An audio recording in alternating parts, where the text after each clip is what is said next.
दोस्तों आप जानते हो कि चेस की गेम दो सेनाओं के बीच खेली जाती है। मान लीजिए आप एक सेना के मुखिया हैं और क्या आप अपने एक या दो बंदे को उसके घर भेजोगे कि जाओ सभी को मार के आओ। क्या वो सभी को मार पाएंगे या वो वहां से वापस आ पाएंगे?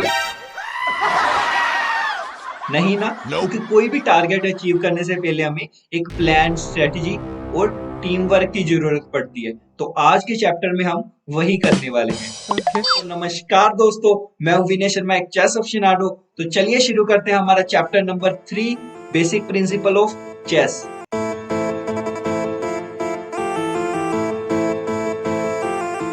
दोस्तों हमारा जो फर्स्ट प्रिंसिपल है वो है कंट्रोल द सेंटर। सेंटर क्या होता है?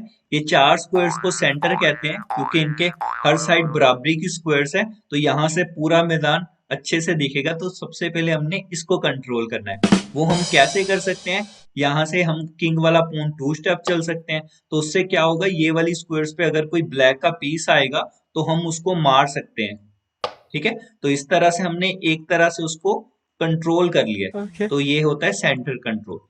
आप ऐसे और भी मूव चल के कंट्रोल कर सकते हो, जैसे कि ये इससे सेंटर की ये स्क्वायर कंट्रोल हो रही है। तो ऐसे कोई भी मूव जो सेंटर कंट्रोल करे वो आपके लिए अच्छी है, वो मूव चलो। ठीक है, तो कोई भी ऐसी मूव जो सेंटर कंट्रोल ना कर रही हो आपको वो नहीं चलनी। जैसे कि आप में से कुछ प्लेयर्स ये मूव चलते हैं ताकि वो अपने रुक को बाहर निकाल के उससे अटैक कर पाए।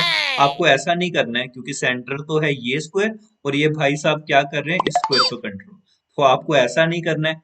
कोई भी ऐसी मूव नहीं चलनी जो सेंटर कंट्रोल ना कर। तो हम सेंटर कंट्रोल क्यों करते हैं? क्योंकि गेम की शुरुआत में हमें कुछ नहीं पता कि उसकी वीकनेस किस साइड है। उसकी वीकनेस उसकी किंग साइड है, क्वीन साइड है, हमें कुछ नहीं पता।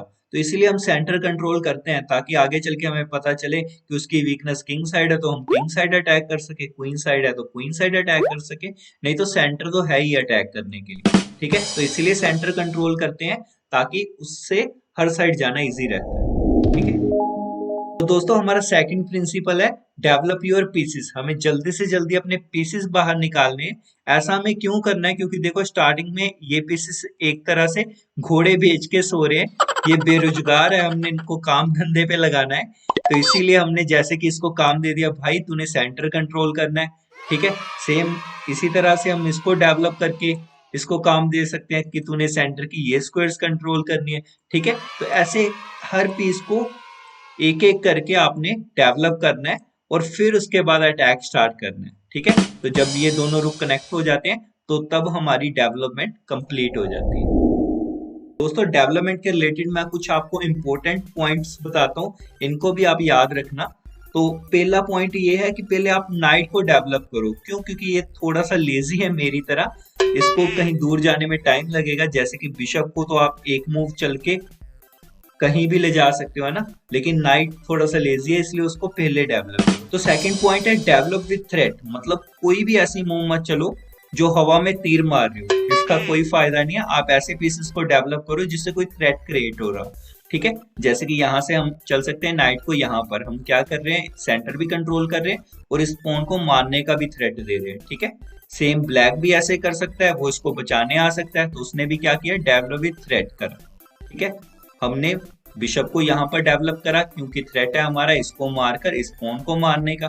ठीक है, तो ऐसे करके ऐसे पीसेस डेवलप करने जिससे कुछ ना कुछ थ्रेट क्रिएट हो। ठीक है, और थर्ड पॉइंट है अपने पीसेस को बार बार मत चलो। जैसे कि यहाँ से पहले आप ये चल दो, ठीक है, आपकी मूव हो, उसके बाद ब्लैक की मूव आए तो आप यहाँ से ये चल दो। ये बिल्कुल रॉन्ग है क्योंकि यहाँ से आप अपनी मूव वेस्ट कर रहे हो। ऐसा करने में आप डेवलपमेंट में पीछे हो जाओगे और चेस में सिर्फ वही अटैक कर पाएगा जो डेवलपमेंट में आगे। तो इसीलिए अपने पीस को ट्वाइस मत चलो। दोस्तों सबसे लास्ट पॉइंट है कि हमने अपनी क्वीन को डेवलप नहीं करना। क्यों? क्योंकि क्वीन देखो सबसे पावरफुल है इस गेम में, और अगर आपने इसको ही लॉस कर दिया तो ऑलमोस्ट गेम लॉस हो जाएगी आपकी। देखने में देखो ये खतरनाक लग रहा है क्योंकि यहाँ से ये पॉन को मार रही है, लेकिन ये रिस्की हो सकता है काफी। क्योंकि देखो अगर आप कबड्डी का मैच खेल रहे हो और आपके पास एक बहुत अच्छा प्लेयर है ना, लेकिन आप जब उसको उसके घर में भेजोगे तो उसकी पूरी टीम होगी उसको रोकने के लिए। ठीक है, तो शायद उसका वहां से वापस आना मुश्किल है। इसीलिए सेम इसी तरह से क्वीन का वापस आना मुश्किल है अगर उसने सही से डिफेंस कर लिया, तो इसलिए क्वीन को बाहर मत निकालो जल्दी। मगर मैं ये चाहता हूँ कि आप ट्राई करो, क्योंकि स्टार्टिंग में मैंने भी ट्राई किया था, सभी ने ट्राई किया था और बोथ को हराया भी होगा, तो इसलिए आप भी ट्राई करो। लेकिन अगर सामने वाला प्लेयर बहुत अच्छा है तो संभल कर जाना, क्योंकि वो बहुत अच्छे से मेहमान नवाजी करेगा आपकी। तो उसके बाद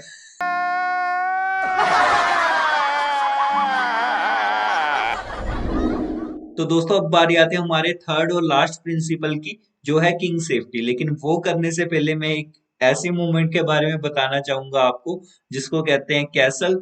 ये आपने देखा तो बहुत बार होगा, लेकिन आपको समझ नहीं आया होगा, तो वो मैं आपको बताता हूँ कैसल होती क्या है। देखो, किंग तो हमेशा वन स्टेप चलता है, लेकिन कैसल एक ऐसी मूव है जिसमें हम किंग को टू स्टेप चल सकते हैं। कैसे? जैसे कि जब नाइट और बिशप यहाँ से हट जाएगा, तो हम क्या कर सकते हैं, किंग को टू स्टेप चलेंगे, 1 2, और उसके साथ आ जाएगा रुक, तो इसको कहते हैं कैसल। ठीक है। सेम हम क्वीन साइड से भी ऐसे कैसल कर सकते हैं, उसमें भी किंग टू स्टेप चलेगा, 1 2, और उसके साथ आ जाएगा रुक। तो ऐसे करके क्वीन साइड हम कैसल कर सकते हैं। लेकिन दोस्तों 3 सिचुएशंस ऐसी है जिसमें आप कैसल नहीं कर पाओगे। पहली तो ये कि जब आपको चेक हो तो आप कैसल नहीं कर पाओगे।